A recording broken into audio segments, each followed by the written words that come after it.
የቻናሌ ቤተሰቦች ዛሬ የምናየው የእርግዝና የመጀመሪያ ምልክቶች ምን ምን ናቸው የሚለውን ወይም ደግሞ ቶፕ 10 ኤርሊ ሳይንስ ኦፍ ፕሬግናንሲ ብለን የምንጠራቸውን አንድ በአንድ እናያለን።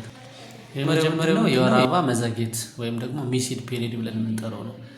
አንድ እናት በየወሩ የወር አበባዋ የሚመጣ ከሆነ ከ26 ቀን እስከ 33 ቀን ወይም እስከ 32 ቀን ባለው ወይም አቬሬጅ በየ28 ቀኑ የወር አበባ ይመጣ ከሆነ ስለዚህ ይሄ የወር አበባ ወሩን ጠብቆ ለተወሰኑ ከአንድ ወር በላይ የሚቀር ከሆነ ምንም አይነት ምልክት የማያሳይ ከሆነ ይሄ በአብዛኛውን ጊዜ እርግዝና ምልክት ሊሆን ስለሚችል ወይም እርግዝና ነፍሰ ጡር ሆነሽ ሊሆን ስለሚችል ይሄኛው አንደኛው ኤርሊ ሳይን ብለን የምንጠራው ነው ማለት ነው። ሁለተኛው ደግሞ ማስታወክና ማቅለሽለሽ ወይም ደግሞ በእንግሊዝኛ ሞርኒንግ ሲክነስ ወይም ናውዣ ኤንድ ቮሚቲንግ የምንለው አለ። ይሄም ደግሞ ሞስትሊ የሚከሰተው ጠዋት ማቅለሽለሽ ሊኖር ይችላል ማለት ነው። አንዳንዴ ደግሞ ያው ምሳ ሰዓት ቀን 6 ሰዓት ላይ ሊከሰት ይችላል። ከዛ ውጭ ተደጋጋሚ የሆነ ጠዋት ማቅለሽለሽ ስሜት ካለ ይሄኛውም ሌላኛው የእርግዝና ምልክት ሊሆን ይችላል ማለት ነው። ሶስተኛው ጡት ላይ የጡት ህመም ወይም ደግሞ የጡት ላይ ለውጦች ሊኖሩ ይችላሉ። የጡት ለውጦች የሆነ እዚህ ብረስት ቼንጅ ብለን የምንጠራቸው ምንድናቸው? ጡት ህመም ሊኖረው ይችላል። የተለያዩ ነገሮች ጡት ላይ ሊኖሩ ይችላል፣ ጡት ህመምን ጨምሮ ማለት ነው። እነዚህም ደግሞ ጡት ላይ የተለያዩ ለውጦች ሊኖሩ የሚችሉት ምንድነው? ነፍሰ ጡር መሆንሽ ሲረጋገጥ ወይም ነፍሰ ጡር ከሆንሽ የሆርሞናል ቼንጅ ብለን በምንጠራ ምክንያት ስለዚህ ጡት ህመም ሊኖር ይችላል ማለት ነው። አራተኛው ከባድ የሆነ ድካም ሊኖር ይችላል። ይህም ሊሆን የሚችለው ምንድነው? የኛ ሰውነት ወይም ደግሞ የአንዲት ሴት ልጅ ሰውነት ከባድ ድካም ስሜት የሚሰማት ሰውነቷ ያን የተፈጠረውን ጽንስ ለመሸከም ብዙ ጉልበት ብዙ ኢነርጂ ሊያስፈልገው ይችላል። ስለዚህ ይህንን ለማድረግ ደግሞ ኤክስትሪም የሆነ ፋቲግ ሊኖር ይችላል ማለት ነው። ስለዚህ አራተኛው ምልክት ነው ማለት ነው። አምስተኛው ለቀላል ሽታዎች ቶሎ ተጋላጭ ይሆናሉ።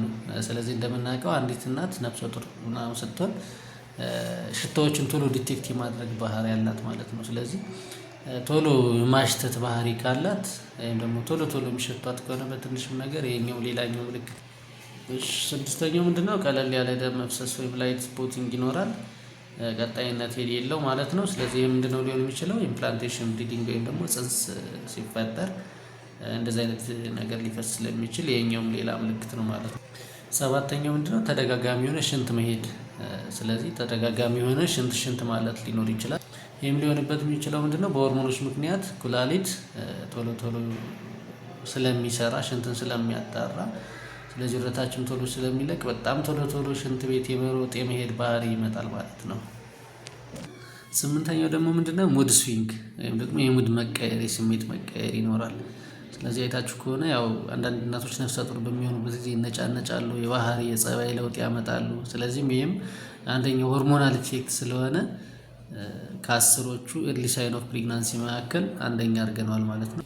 ዘጠነኛው ምንድነው? ተጨማሪ ምግብ ወይም ደግሞ የመራብ ስሜት ይኖራል። ስለዚህ አንዳንድ ሴቶች ላይ በጣም ይራባሉ፣ ተጨማሪ ምግብ አምጪ የሚል ነገር ይኖራል።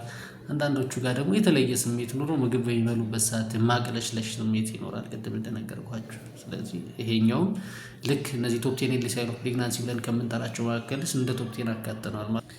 አስረኛውና የመጨረሻው ደግሞ ምንድነው? የሆድ ህመም ወይም ማይልድ ክራምፕ የምንጠራው የተወሰነ የሆድ ህመም ይኖራል ማለት ነው። ስለዚህ እነዚህ ቶፕ 10 ኤርሊ ሳይን ኦፍ ፕሬግናንሲ ብለን የምንጠራቸው አንድ እናት እነዚህ ከተዘረዘሩት ውስጥ እነዚህን ሁሉ ምልክቶች ወይም የተወሰኑትን የምታይ ከሆነ የእርግዝና ምልክቶች ወይም እነዚህ የመጀመሪያ እርግዝና ምልክቶች ሊሆኑ ስለሚችሉ የጤና ባለሙያ ምክር ያስፈልጋል ማለት ነው። ወደ ጤና ባለሙያ ማማከር ያስፈልጋል ማለት ነው። ስለዚህ ቤተሰቦች የቪዲዮ ከተመቻችሁ ላይክ አድርጉ፣ ቻናሉንም ሳብስክራይብ በማድረግ ቤተሰብ